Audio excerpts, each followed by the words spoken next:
нэг талаасаа сэтгэлийн боловсрал, нөгөө талаасаа оюуны боловсрал буюу мэдлэг, сэтгэлийн боловсрал буюу хүмүүжил.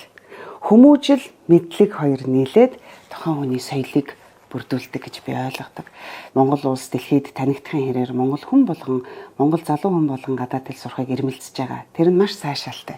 Гэхдээ гадаад хэлийг сурахдаа төрлөх хэлээ буюу их хэлээ маш сайн эзэмшсэн байж гадаад хэлийг сурна. Төрлөх хэлээрээ гадаад хэлийг мэддэггүй юм шиг. Гадаад хэлээр монгол хэлийг мэддэггүй юм шиг ярьдаг байх юм бол гайхамшигтай. Гадаад үгний хэрэглээг их хэлнийхээ дунд хавчуулаад яваад ирэхэд хэлний боловсралтай, оюуны боловсралтай хүний нүдэнд бол энэ хүний боловсрал бол огт байхгүй. Маш дутуу дулмаг боловсралтай л харагддаг. Монгол хэл гэдгийн асуудал хэлэндээ биш байна.